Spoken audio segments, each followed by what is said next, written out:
I knew something was wrong the moment I saw Patricia Henderson standing on my doorstep at 7 in the morning, clipboard in hand, wearing a powder blue pantsuit that probably cost more than my monthly mortgage payment.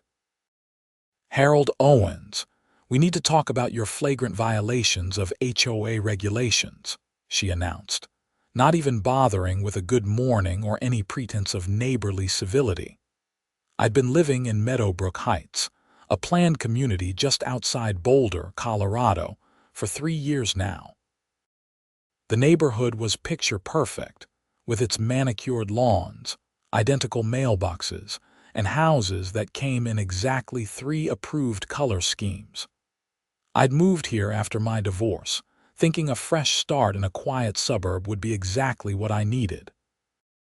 What I hadn't counted on was Patricia Henderson, the HOA president who treated our neighborhood like her personal fiefdom. "What violation?" I asked, still holding my coffee mug and wearing my ratty bathrobe. It was January, and the Colorado winter was hitting us hard this year. We'd already had 2 major snowstorms, with another one forecasted for later in the week. Patricia consulted her clipboard with the kind of satisfaction that only comes from catching someone doing something wrong. "According to multiple neighbor complaints, you've been operating snow removal equipment outside of approved hours." I blinked at her, waiting for the punchline. When none came, I said, "You mean my snowblower?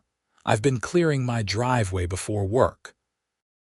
"At 6:15 in the morning," Patricia said, her thin lips pressed into a line of disapproval. "The HOA bylaws clearly state that power equipment cannot be operated before 8 a.m. or after 6 p.m. on weekdays. Noise ordinances, Mr. Owens. We have standards in this community." "Are you serious?" I couldn't help the disbelief in my voice. "I have to be at the hospital by 7:30. If I don't clear my driveway early, I can't get to work. I'm a surgical nurse, Patricia. People's lives kind of depend on me showing up on time." She didn't even flinch. "The rules apply to everyone equally. That's what makes them fair. If we make exceptions for you, we'd have to make them for everyone. And then where would we be?" "Able to leave our houses," I suggested, but sarcasm was lost on Patricia Henderson. She handed me a formal notice, printed on official HOA letterhead. "This is your first warning. Any further violations will result in fines of $100 per incident. The HOA board has been very clear about enforcing our noise regulations more strictly this year." I took the paper, scanning it quickly. Sure enough, there it was in black and white, buried in Section 7.3 of the HOA bylaws that probably nobody had actually read since moving in. "So what am I supposed to do? Just leave my car buried in snow?" "You could shovel quietly," Patricia suggested, as if this was the most reasonable solution in the world. "Or perhaps adjust your work schedule to accommodate the community's needs." "Right. Let me just call up the hospital and tell them I'll be coming in late because my HOA president thinks snow removal is too noisy." Patricia's expression hardened. "There's no need for hostility, Mr. Owens. We're all neighbors here, trying to maintain property values and quality of life. I'm sure you can find a solution that works within the established guidelines." After she left, I called my neighbor Tom, who lived 3 houses down. Tom worked in tech and usually kept early hours like me. "Did you get a visit from Patricia this morning?" "Oh yeah," Tom said, sounding equally annoyed. "Apparently my snowblower is a neighborhood menace. Never mind that I've been doing the same thing all winter without a single complaint until now." "What are you going to do?" "I don't know, man. Probably just risk the fine. I can't miss work every time it snows." But Tom had more flexibility with his job than I did.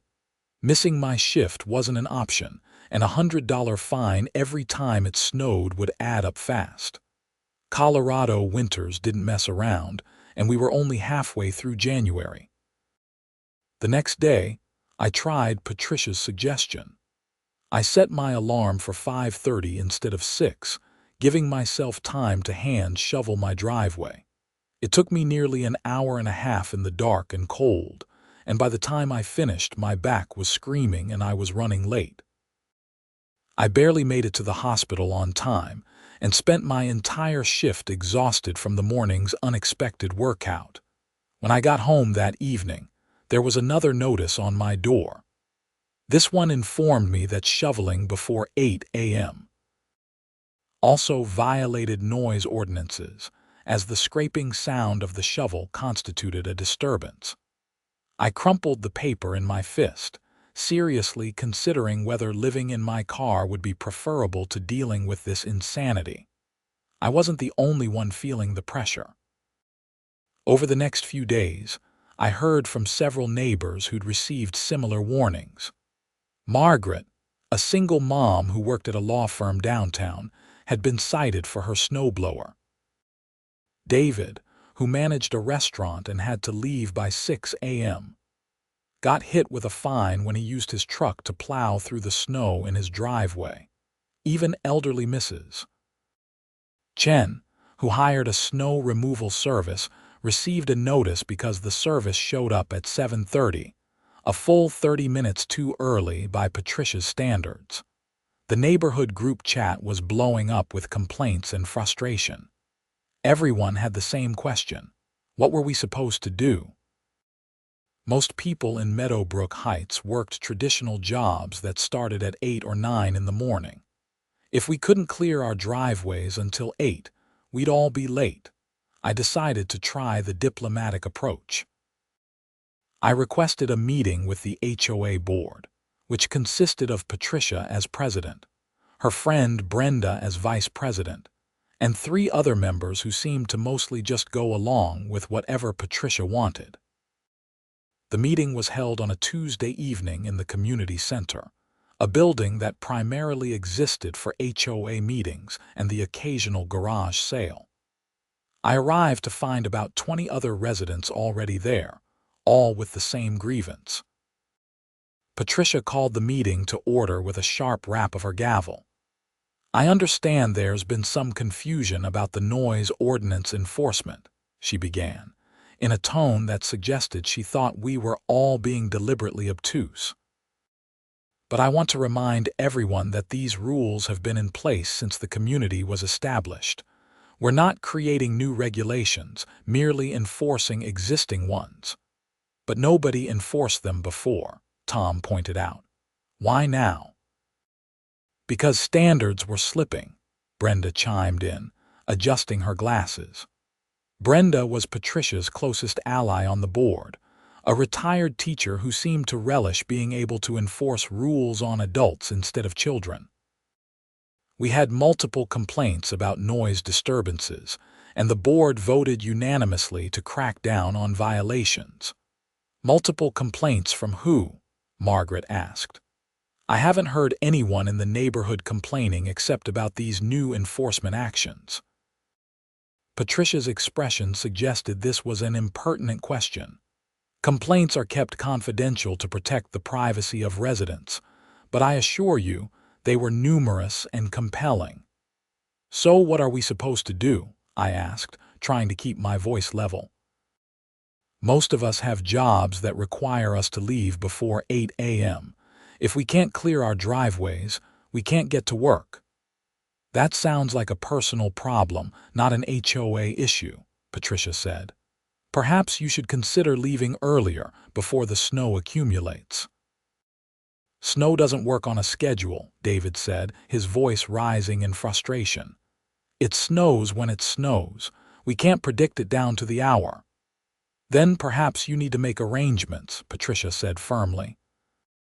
"Carpool with neighbors, work from home, or hire a service that can work within the approved hours. The board is not going to compromise on community standards because a few residents find the rules inconvenient." The meeting went downhill from there. Various residents proposed compromises. Maybe early morning snow removal could be allowed just on days when significant snowfall occurred overnight. Could we at least use hand shovels before 8 a.m. without penalty? Could the board consider adjusting the hours during winter months? Patricia shot down every suggestion. The rules were the rules, and they existed for good reasons. If people had problems with them, they should have read the bylaws more carefully before buying their homes. "This is ridiculous," Tom said, standing up. "You're making it impossible for people to live their normal lives.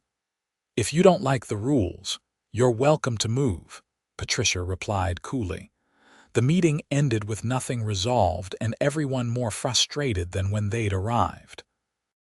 As we filed out, I heard multiple neighbors discussing their options.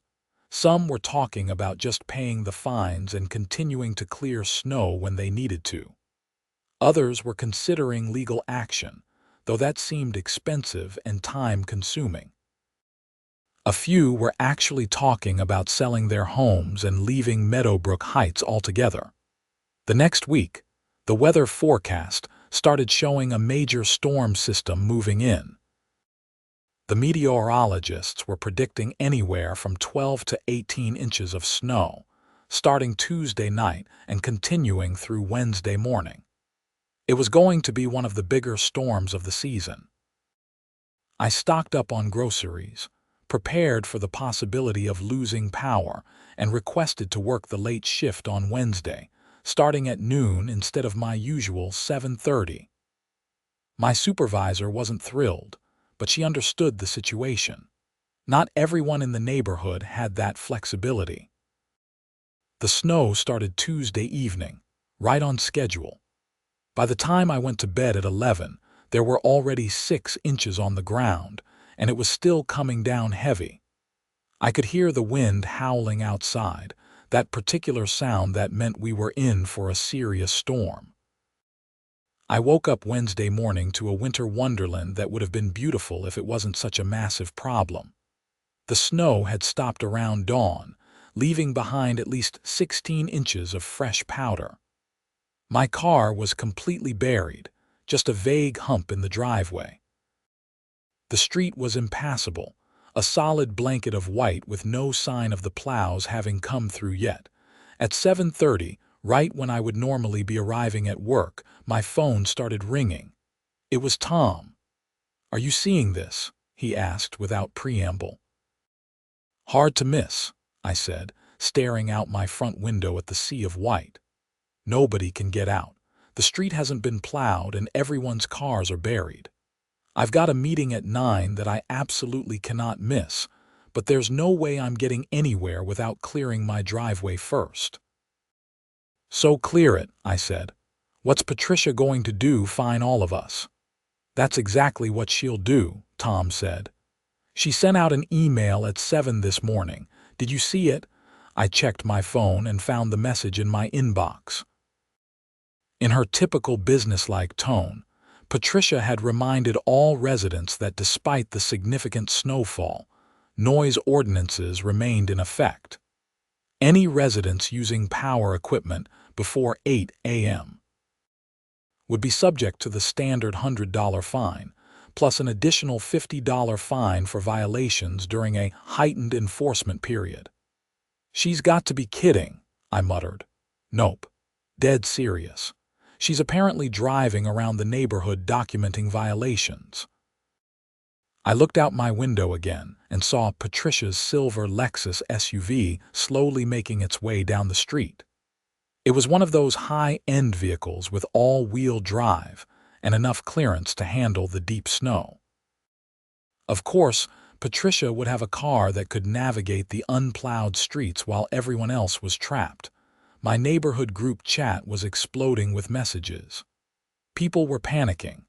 Nobody could get to work, and the clock was ticking toward 8 a.m.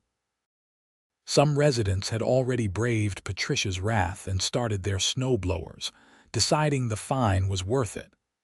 Others were stuck, unable to afford the fine but also unable to miss work. Margaret posted that she had a court appearance at 9:30 that she couldn't miss, and was currently hand-shoveling her driveway as fast as she could. David said his restaurant's opening manager had called in sick, and he was the only one with a key, but his truck was buried and he had no way to get there in time. At 7:50, with 10 minutes left until the approved hour, I watched people emerge from houses all over the neighborhood, snowblowers at the ready. They stood in their driveways like runners at a starting line, waiting for the clock to strike 8 so they could legally begin clearing the snow. I joined them, pulling my snowblower out of the garage and positioning it at the top of my driveway. Tom was doing the same thing 3 houses down. All along the street, neighbors stood waiting, checking their phones and watches obsessively.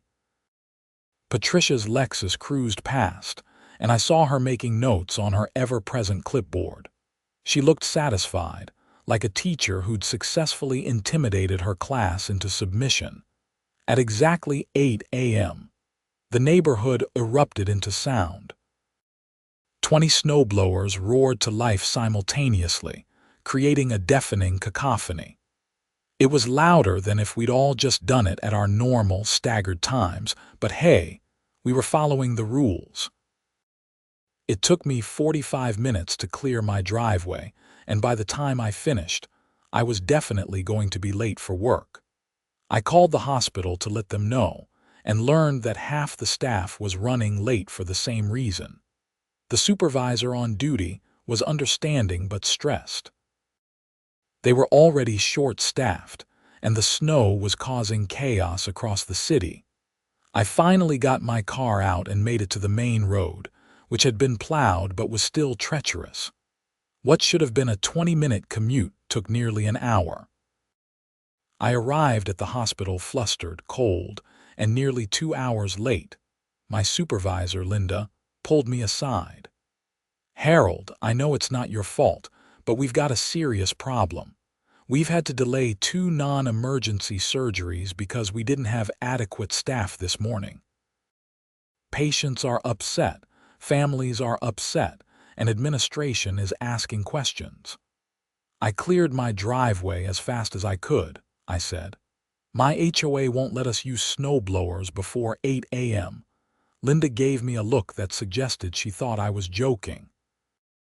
When she realized I wasn't, her expression shifted to disbelief. "You're telling me that your homeowners association prevented you from getting to work on time at a hospital? That about sums it up." She shook her head.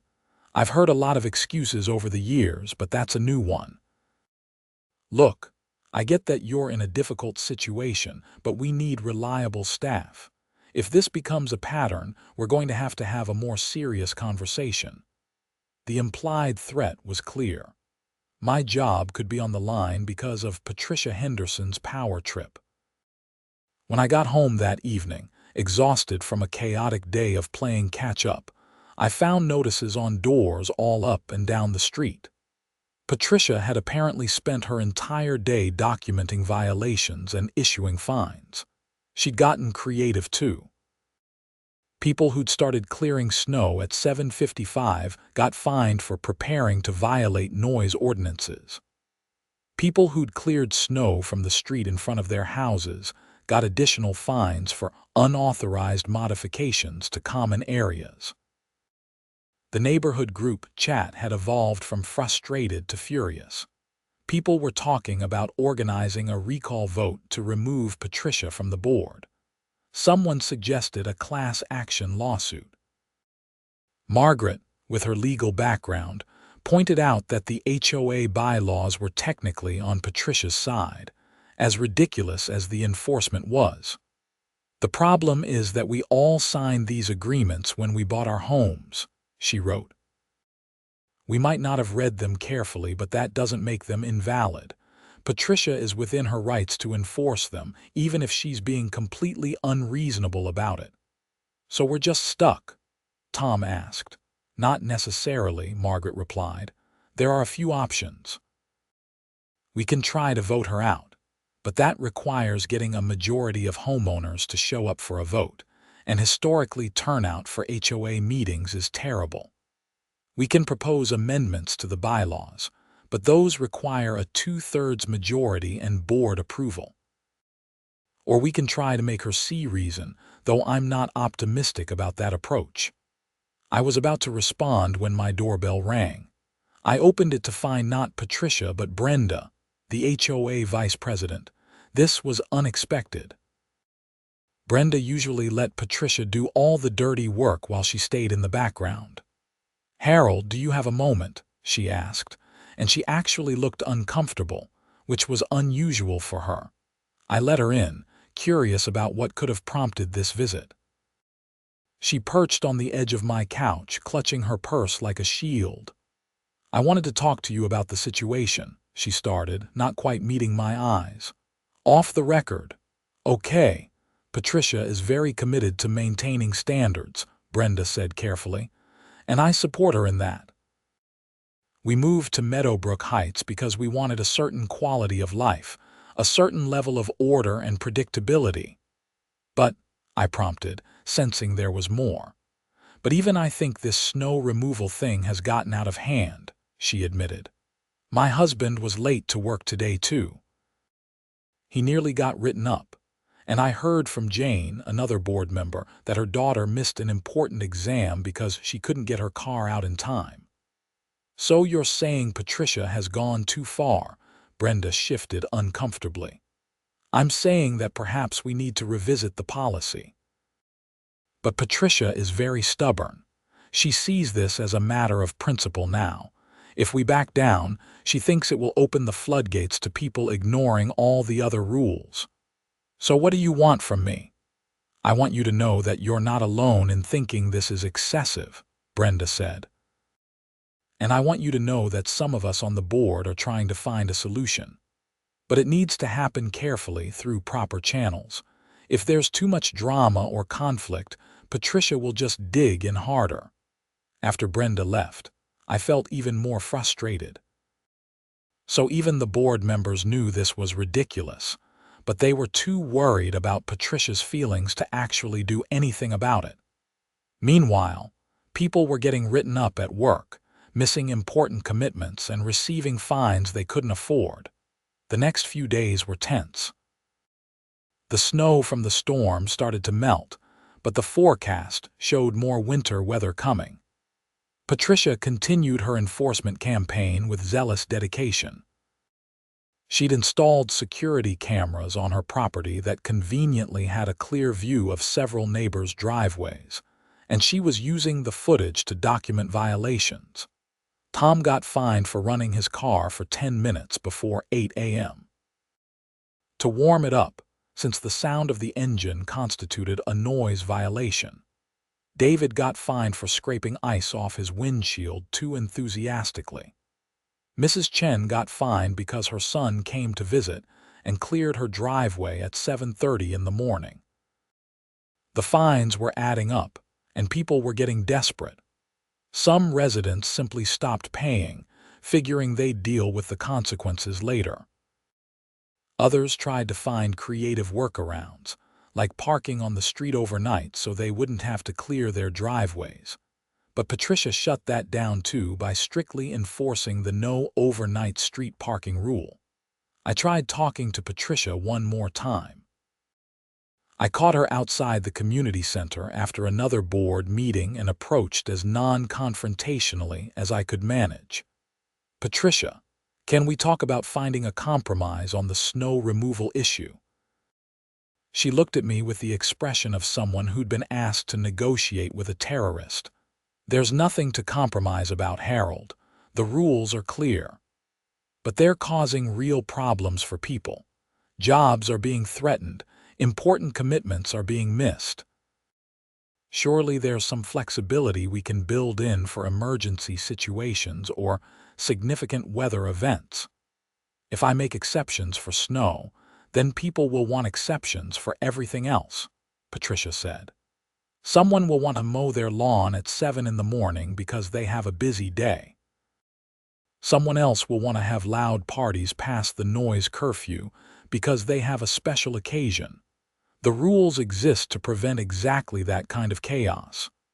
Snow removal isn't the same as having a loud party," I said, trying to keep my voice level. It's basic necessity. People need to be able to get to work. People need to plan better, Patricia countered. This is Colorado. Snow is not a surprise. If you know you have to be at work early, you should prepare accordingly. How? How are we supposed to prepare for 16 inches of snow that falls overnight? That's not my problem to solve, Patricia said coldly. My job is to maintain community standards, and that's exactly what I'm doing. If you don't like it, as I've said before, you're welcome to move somewhere without an HOA. I walked away before I said something I'd regret.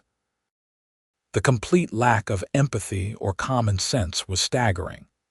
Patricia literally could not see past her rigid adherence to rules, even when those rules were causing obvious harm.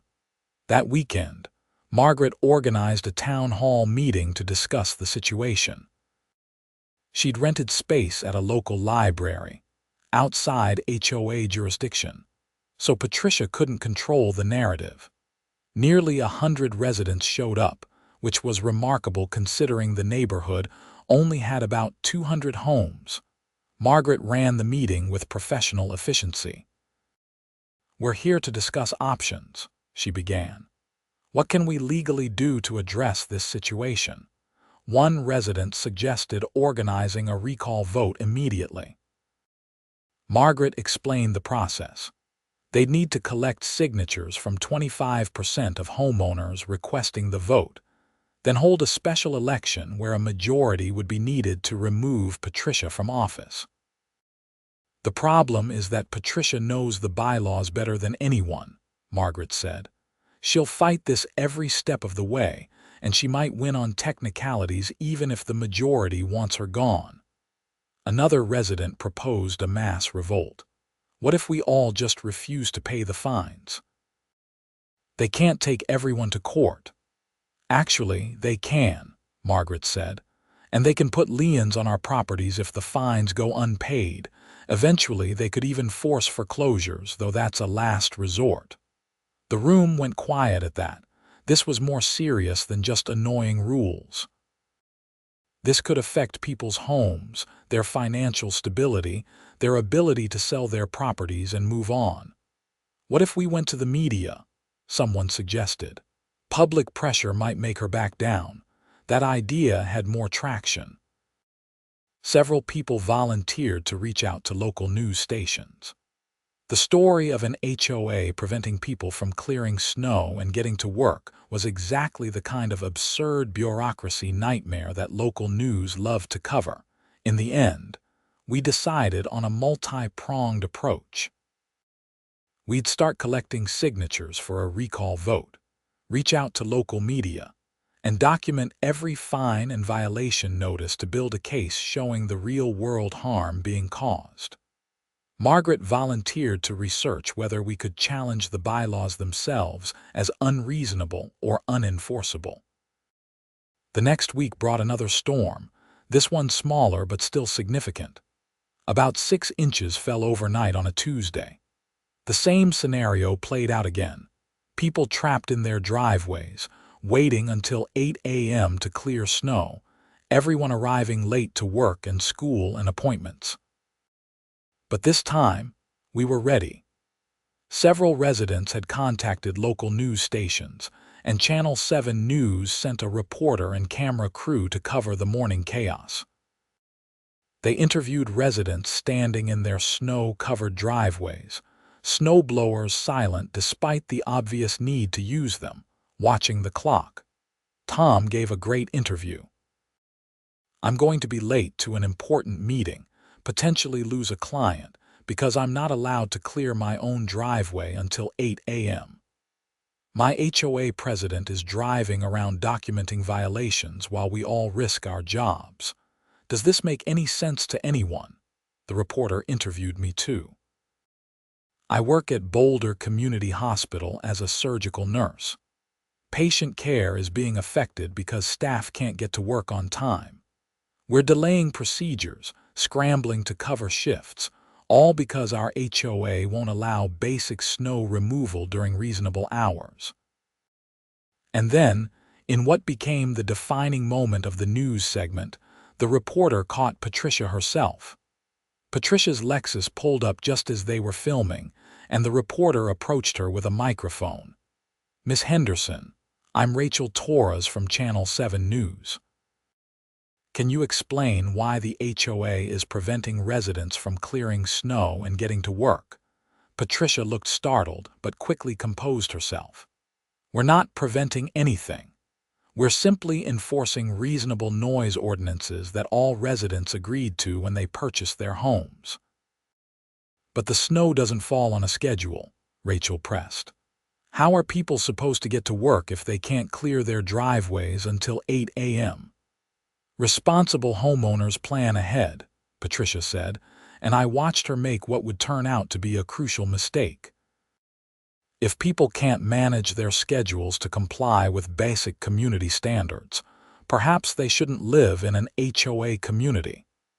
We have standards here, and we're not going to lower them just because some people find them inconvenient." The look on Rachel's face told me that Patricia's dismissive tone was going to play very badly on the evening news. And I was right. The segment aired that night, and it was even more damaging than I'd hoped. They'd edited it perfectly, showing residents literally standing in deep snow, waiting for permission to clear their driveways while the clock ticked. They showed Patricia's Lexus cruising the neighborhood like a patrol car. And they played Patricia's quote about responsible homeowners and lowering standards, making her sound exactly as callous and out of touch as she was. The story went viral locally. By the next morning, it had been picked up by regional news outlets. By afternoon, national news websites were running stories about the HOA horror story in Boulder. Social media was having a field day, with thousands of people commenting about their own HOA nightmares and expressing solidarity with Meadowbrook Heights residents. The Boulder City Council took notice. I got a call from a council member's office asking if I'd be willing to testify at a hearing about HOA regulations. The city was considering new ordinances that would restrict HOAs from preventing necessary maintenance like snow removal. Patricia, meanwhile, seemed oblivious to the growing tsunami of public opinion against her. She sent out an email to all residents condemning those who'd spoken to the media and doubling down on the enforcement policy. She also announced that the fines were being increased to $200 per violation, effective immediately. That was apparently the last straw for the other board members. Jane, one of the 3 members who'd mostly stayed quiet until now, resigned from the board with a scathing letter that she posted in the neighborhood group chat. In it, she detailed how Patricia had been making unilateral decisions without consulting the full board, intimidating anyone who disagreed with her, and refusing to even discuss compromises. "I joined the HOA board to help maintain our neighborhood, not to harass residents over reasonable activities like snow removal," Jane wrote. "I can no longer in good conscience be part of this board while it's being run as a personal fiefdom rather than a community organization." Her resignation letter included examples of other questionable decisions Patricia had made, including using HOA funds for personal expenses and selectively enforcing rules against people she had personal grudges against. This was bigger than just the snow removal issue. This was corruption and abuse of power. The following day, another board member, Frank, also resigned.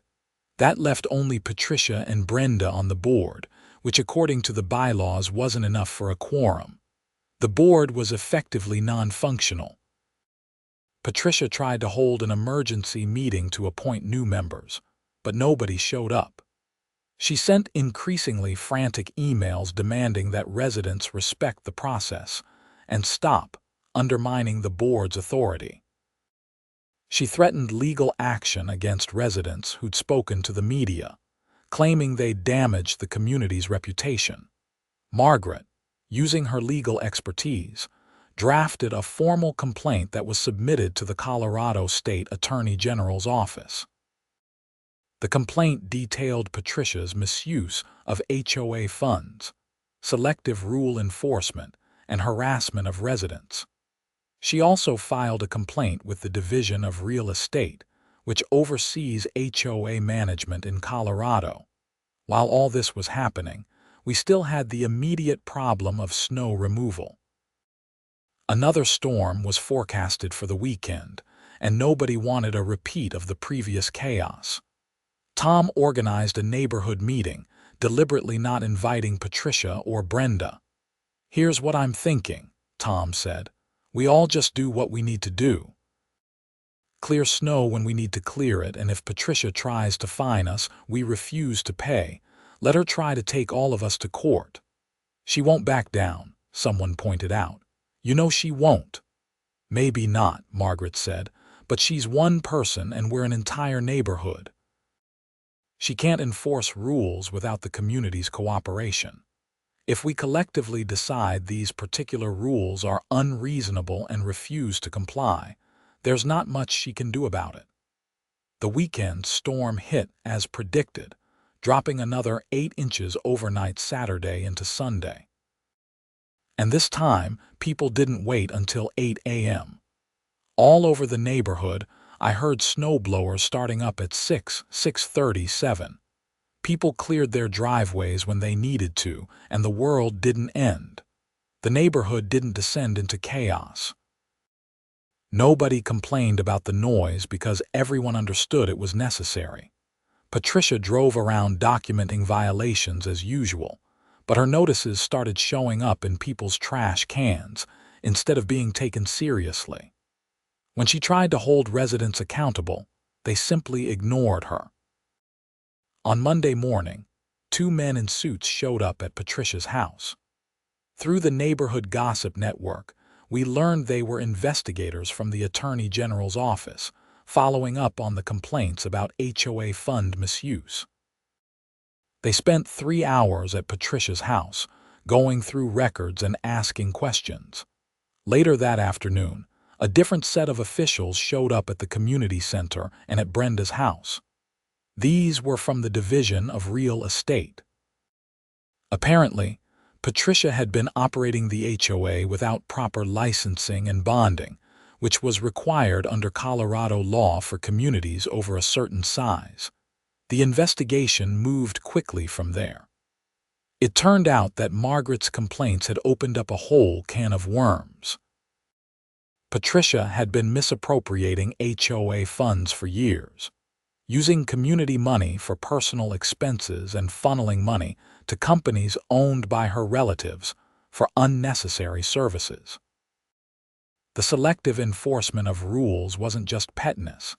It was retaliation against residents who'd questioned her authority or refused to vote for her initiatives. The estimated total of misused funds was over $80,000 spread across 3 years. That was serious money, and it constituted a serious crime.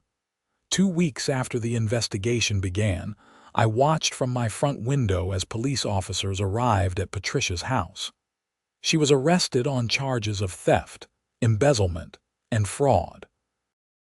Brenda was brought in for questioning as well, though she ultimately avoided charges by cooperating with investigators and demonstrating she'd been largely kept in the dark about Patricia's financial misdeeds. The arrest made the news, of course. The same reporter who'd covered the snow removal story, Rachel Torres, did a follow-up piece about how the investigation into HOA harassment had uncovered serious financial crimes. Our neighborhood story went from viral curiosity to cautionary tale about HOA corruption. With Patricia removed and facing criminal charges, the neighborhood needed to rebuild its governance structure. An emergency meeting was held, this time with an actual majority of homeowners showing up. We elected an interim board and immediately passed emergency amendments to the bylaws. The noise ordinance was modified to exempt necessary maintenance activities like snow removal, lawn care, and urgent repairs. We added language requiring the board to consider reasonable accommodations for work schedules and emergencies. We established better financial controls and transparency requirements. And we implemented term limits and recall procedures that would make it much harder for any one person to accumulate the kind of unchecked power Patricia had wielded. Margaret was elected as the new permanent president, largely because everyone trusted her to be reasonable and fair. Tom became vice president.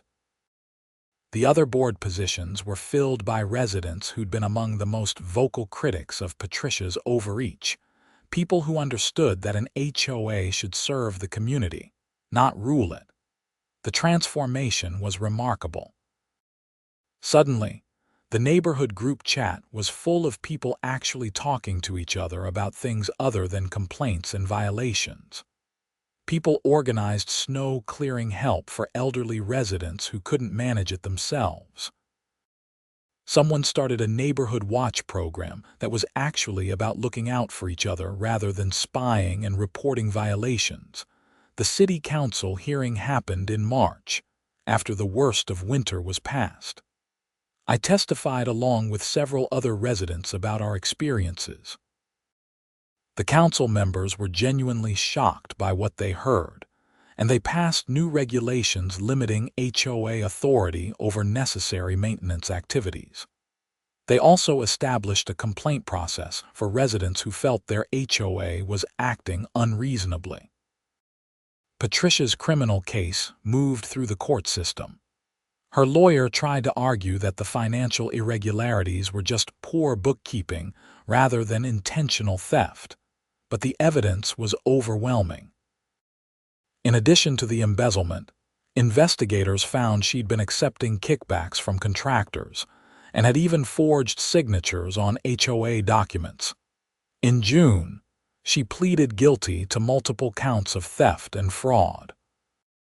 The judge sentenced her to 3 years in prison, with the possibility of parole after 18 months, and ordered her to repay the full amount she'd stolen plus damages. She and her husband were forced to sell their house in Meadowbrook Heights to help cover the restitution. Brenda moved away quietly a few months later, embarrassed by her association with Patricia's schemes, even though she'd avoided criminal charges. She sent a letter to the neighborhood apologizing for not speaking up sooner when she'd noticed problems with Patricia's leadership. For my part, I continued working at the hospital and living in Meadowbrook Heights, but it was a completely different experience now. The neighborhood felt like an actual community rather than a police state. When it snowed the following winter, I cleared my driveway at 6:30 in the morning like a reasonable person, and nobody said a word about it. Tom and I became good friends through the whole ordeal. We often joked about the absurdity of it all, how a simple dispute about snow removal had uncovered a multi-year criminal conspiracy. He'd actually kept one of Patricia's violation notices, framed it, and hung it in his garage as a reminder that sometimes standing up to unreasonable authority is worth the trouble. Margaret turned out to be an excellent HOA president. She ran meetings efficiently, communicated clearly, and always approached problems with common sense rather than rigid adherence to rules for rules' sake. Under her leadership, the board focused on things that actually mattered: maintaining common areas, organizing community events, and handling legitimate disputes between neighbors. The whole experience taught me a lot about the importance of reading the fine print before signing contracts, the dangers of giving too much power to unaccountable organizations, and the value of community solidarity when facing unreasonable authority. It also taught me that sometimes the most seemingly trivial conflicts can reveal much deeper problems. The national attention our story received had ripple effects across the country. HOA reform became a topic of discussion in state legislatures. Residents in other communities reached out to ask how we'd successfully challenged our HOA's overreach. Margaret even did a few interviews sharing lessons learned about HOA governance and accountability.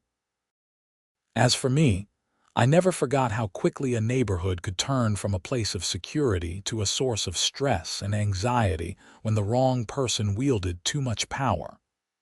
But I also learned how quickly that could be reversed when people decided to work together for change. The saga of Patricia Henderson and her war on snow removal became something of a legend in Boulder. People would recognize me occasionally and ask, "Hey, weren't you the guy from that HOA snow story?" And I'd confirm that yes, that was me, and yes, it really was as absurd as it sounded. Looking back, the whole thing seemed almost unbelievable. A middle-aged woman with a clipboard and too much time on her hands had nearly ruined people's lives over snowblowers, and in the process, destroyed her own life by exposing crimes she'd been committing for years. If someone had pitched it as a movie plot, I'd have said it was too far-fetched. But it happened, every ridiculous moment of it. And in a weird way, I was glad it did. Not glad for the stress and chaos, but glad that Patricia's corruption was exposed before it got even worse. Glad that our neighborhood learned to work together and stand up for common sense. Glad that changes were made that would protect future residents from similar abuse. On the anniversary of Patricia's arrest, Tom organized a neighborhood barbecue. It was July, so obviously no snow to worry about, but we jokingly set up some snow decorations and someone brought a small snowblower as a centerpiece. We laughed about the whole ordeal, shared war stories about our various encounters with Patricia, and celebrated how far we'd come as a community. Mrs. Chen brought homemade dumplings. David brought food from his restaurant. Margaret brought her famous potato salad. Tom provided the burgers and hot dogs. Neighbors who'd barely spoken to each other a year ago were now sharing food and stories and making plans for future community events. It was the kind of neighborhood gathering that an HOA should facilitate, not prevent. It was people actually living together in community, looking out for each other, making the place better through cooperation rather than coercion. Late in the evening, as the party was winding down, I found myself standing with Margaret and Tom, looking out over the neighborhood. The houses all still looked basically the same, kept to reasonable standards of maintenance without the oppressive enforcement of petty rules. The lawns were mowed, the streets were clean, and people's properties reflected their personalities while still fitting into the overall aesthetic. "You know what's funny?" Tom said. "The neighborhood looks exactly how Patricia always claimed she wanted it to look. Neat, well-maintained, pleasant. We just got here by treating each other like reasonable adults instead of criminals waiting to happen." Margaret nodded. "That's the thing about rules. They work best when people understand the purpose behind them and choose to follow them, not when they're enforced through fear and punishment." "Deep thoughts for a summer barbecue," I joked, but I knew they were both right.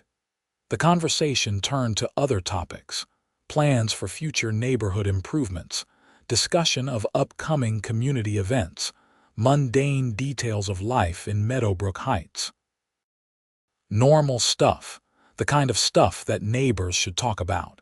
As the year continued, the neighborhood continued to thrive under the new board's leadership. When winter came around again, everybody knew the drill. Clear your snow when you need to clear it. Help neighbors who need help.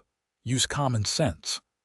The sound of snowblowers at 6:30 in the morning was just part of winter life, and nobody batted an eye. I ran into Brenda once, about a year and a half after everything went down. She was shopping at the same grocery store I used, though she'd moved to a different neighborhood across town. She looked older, more tired, and when she recognized me, she looked away quickly, clearly hoping to avoid conversation. But I approached her anyway. Not to be cruel, but because I was curious how she'd processed everything that had happened. "Brenda," I said, keeping my tone neutral. She turned reluctantly. "Harold, how are you?" "Good. Neighborhood's doing well. Margaret's been a great president." Brenda nodded, still not quite meeting my eyes. "I heard. I'm glad things worked out." There was an awkward pause. Then she said, "I should have spoken up sooner. About Patricia. I knew she was getting too extreme, but I told myself it wasn't my place to interfere, that she knew what she was doing." "I'm sorry." It was probably the most honest thing I'd ever heard her say. "We all could have done things differently," I said, "but it worked out in the end." "Did it?" Brenda asked. "Patricia's in prison. Her husband divorced her. She lost everything.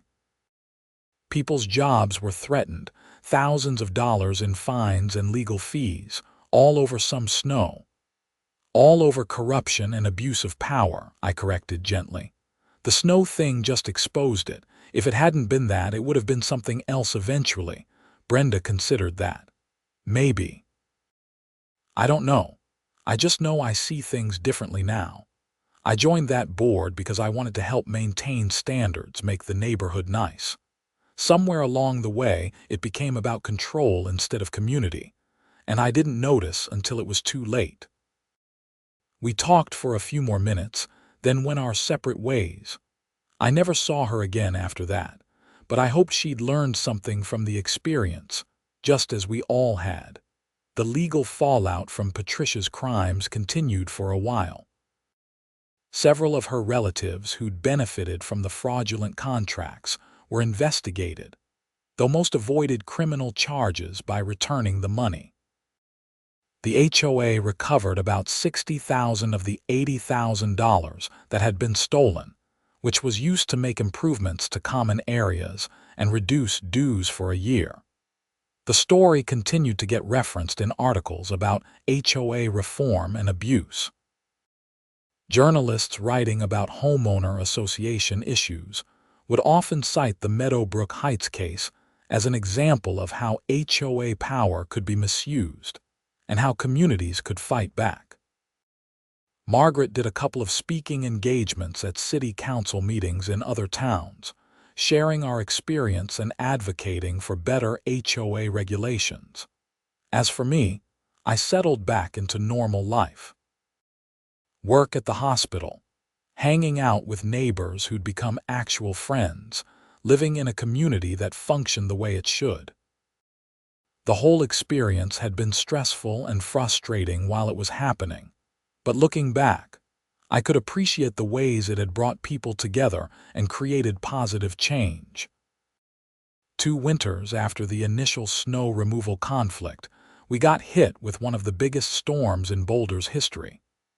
24 inches of snow fell over 36 hours, shutting down the entire city.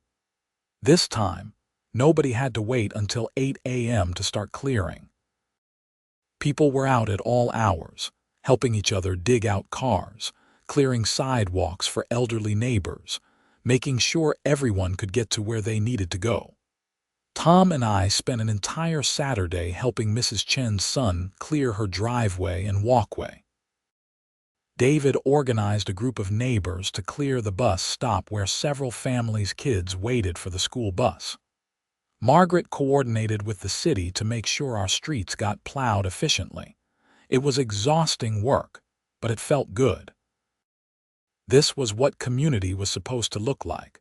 People working together to solve shared problems rather than fighting over arbitrary rules.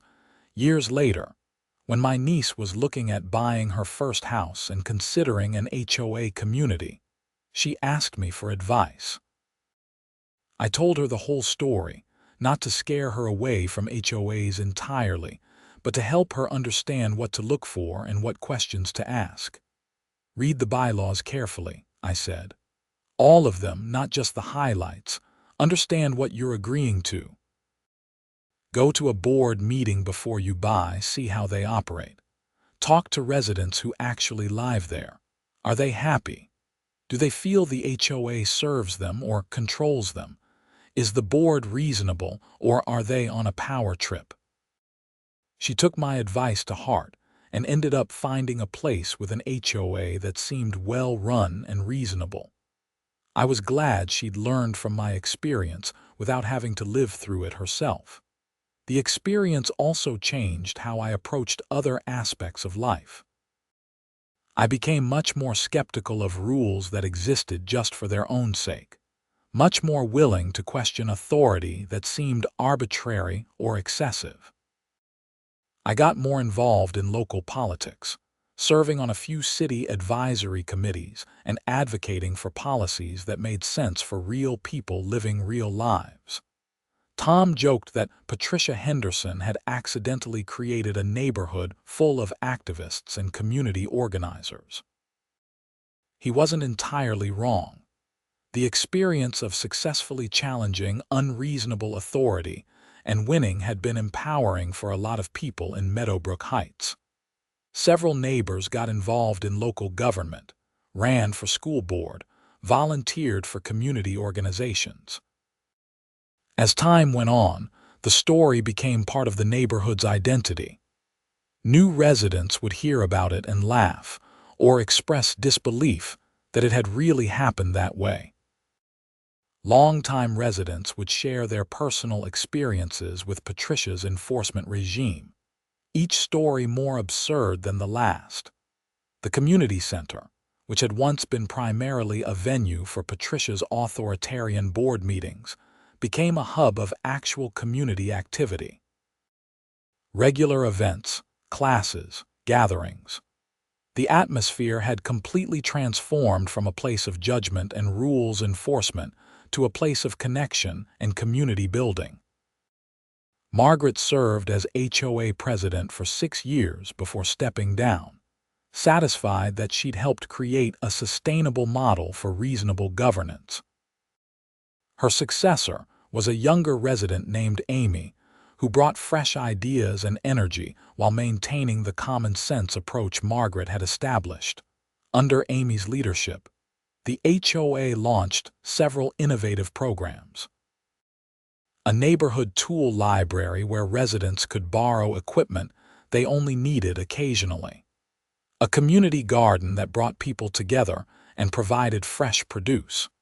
A meal train system for residents dealing with health issues or family emergencies.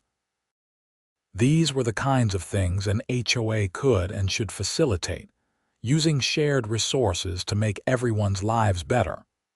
The snow removal policy, once a source of such conflict, became a complete non-issue. The bylaws now simply stated that residents should be considerate of neighbors when operating loud equipment, but recognized that necessary maintenance couldn't always be scheduled during ideal hours. It was common sense codified, and it worked perfectly. Patricia was released from prison after serving 20 months. She and her ex-husband had both moved away from Colorado entirely, starting over somewhere back east. I heard through the grapevine that she'd gotten a job doing data entry and was living quietly, keeping a low profile. I hoped she'd learned something from the experience, though I had my doubts. Some people are just wired to need control over others, and prison probably hadn't changed that fundamental aspect of her personality. As I write this now, 5 years after the initial conflict, Meadowbrook Heights is thriving. Property values have actually increased since Patricia's regime ended, contrary to her dire warnings about standards slipping. Turns out that people like living in neighborhoods where the HOA is reasonable and the community is genuinely friendly. The whole experience taught me that institutions are only as good as the people running them and the people willing to hold them accountable. HOAs aren't inherently bad, but they require constant vigilance to prevent abuse. Rules need to serve people, not the other way around. And sometimes the most important thing you can do is stand up and say no. This is unreasonable, and I'm not going to comply. It also taught me the value of community solidarity. Individually, none of us could have stopped Patricia's reign of petty tyranny. But collectively, by standing together and refusing to accept unreasonable treatment, we created change. That's a lesson that extends far beyond HOA disputes into every aspect of civic life. When I'm clearing my driveway now at 6:30 on a snowy morning, I sometimes think back to those tense weeks when such a simple act was treated as a violation worthy of fines and harassment. It seems almost surreal that it happened, but the snowblower in my hand and the clear path I'm creating are evidence that we won, that common sense prevailed, and that sometimes fighting the bureaucracy is worth it. The neighborhood kids who were in elementary school during the Patricia era are teenagers now. They've grown up in a community that learned hard lessons about governance and accountability. I hope they carry those lessons forward as they become adults, that they'll be skeptical of unreasonable authority and willing to stand up for common sense. Life in Meadowbrook Heights isn't perfect. We still have occasional disputes between neighbors, maintenance issues that need addressing, decisions that require compromise and discussion. But we handle these things like adults, with empathy and common sense rather than rigid rules and fear of punishment. And every winter, when the first big snow falls, I clear my driveway when I need to clear it. The sound of my snowblower joining the chorus of other snowblowers throughout the neighborhood is the sound of people living their lives, taking care of their responsibilities, being reasonable neighbors. It's a beautiful sound, the sound of a community that learned to govern itself wisely rather than letting itself be governed by someone on a power trip. That's really what the whole story comes down to. It wasn't actually about snow removal at all. It was about whether a community would stand up for itself against unreasonable authority, whether people would choose common sense over blind compliance, whether neighbors would support each other or let themselves be divided and controlled. We chose right. And 5 years later, living in a thriving, genuinely friendly neighborhood, I'm grateful every day that we made that choice, difficult as it was at the time. Meadowbrook Heights is home now, not because an HOA president demanded it be maintained to certain standards, but because the people here made it into something worth being part of together.